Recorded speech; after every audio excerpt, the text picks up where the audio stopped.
If I start with you, Jeff, your boss, Mr. Gunluck, has told our Scott Wapner that he thinks the Fed has made a mistake, that they were sounding like they're on autopilot on QT and talking too much about economic modeling. What's your take?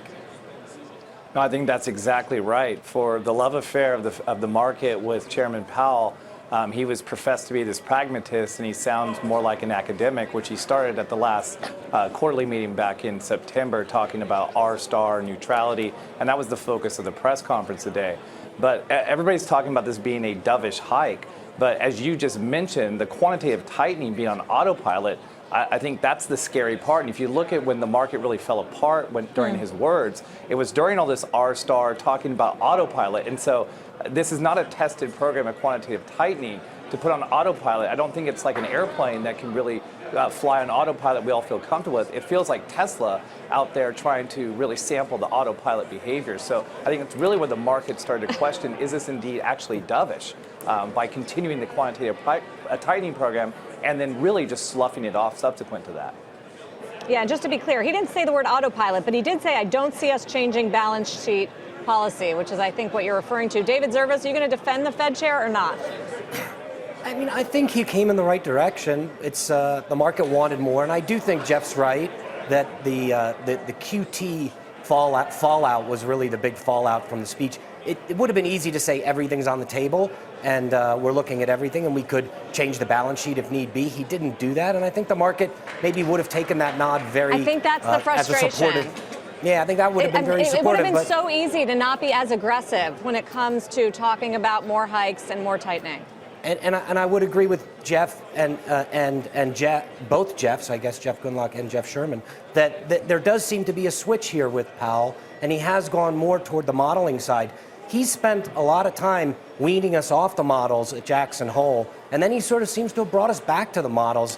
The models are just failures, and there is very little sign that inflation is accelerating, even at a 3.7% unemployment rate. And I believe that would have been an easy thing for him to push away, like Greenspan did in the 90s, and just say, you know what, guys, we don't really trust these models anymore. We're flying a little bit by the seat of our pants. We're going to do what we did in the late 90s. We see a lot of similarities to the late 90s. Kind of, let's just let it go. And we're sort of hoping to hike twice next year if everything goes well. But hey, if everything falls apart, it may be like 95, it may be like 98, and we have to bring some eases back into the table. That would have been an easy way to do it. But Jeff, in defense of the Fed chair, we're all reacting like this because we've seen the S&P 500 move 2.5% down intraday, but it's not like GDP growth has moved 2.5% down in reaction to this. His job is not to manage the equity markets. Oh, I agree with you, and we'd rather him focus on the economy. I mean, the economy is showing some signs of deceleration, and that's what the chairman focused on. But I really think it comes back to these models and the market losing faith that the Fed's actually going to pay attention to what's going on contemporaneously. And so, I mean, look at the two-year rallying in, albeit a basis point. It's actually 5 basis points from the high of the day. That's a slap in the face to the Fed, where the market's saying, well, we don't really trust this idea that you're going to be able to tweak through interest rate hikes. And so, to me, the big focus here is, I don't want to bring it back to QT, but I need to. They're focused on QT. It has no relevance. It is a tightening of liquidity in the marketplace. Yep. It does have impact out there. And then to say that they can just pause or hike is needed on the monetary front through the traditional channels, and that's going to be the only tweak to policy. I think that's where the market got a little nervous.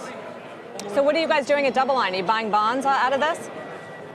No, I mean, look, we don't manage day to day. We don't manage day to day on what the Fed's going to do or what the next employment report. We're looking through the cycle here. We've been forecasting that economic growth would peak in the middle of the year, exactly as it has. That CapEx would probably not flow through from the tax cuts. That you're going to have share purchases, dividends, and by the end of the year, we're going to be reassessing what do we actually do with all this tax cut and the amount of deficit spending. The deficit is the key here on the backdrop of QT.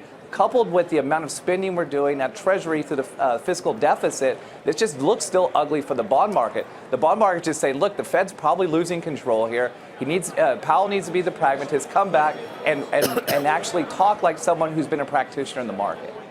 David, the S&P 500 down 9% in the month of December. Is that overdone? Well, I would say, well, it's down 7 for the year, adjusted for dividends, total returns down 5 on the year. I'm not going to get too upset about that in the grand scheme of what we've seen over the whole cycle, but it is a down year, and it's a year where we didn't get a lot of rate support on the other side in terms of making a lot of money if you were hedged with rates and hoping for some protection there. So it is a big deal. I think the equity market is a bit overreactive to this, honestly. I do believe we've got a lot of disinflation coming into the system. The Fed tightening is disinflationary, and there's a lot of supply-side disinflationary forces. So I think next year is going to be characterized by more surprises like what we've seen, which is the oil price market going down, the bond yield reacting in a way that is not the way most people had forecast it was going to react over the last 2 or 3 months.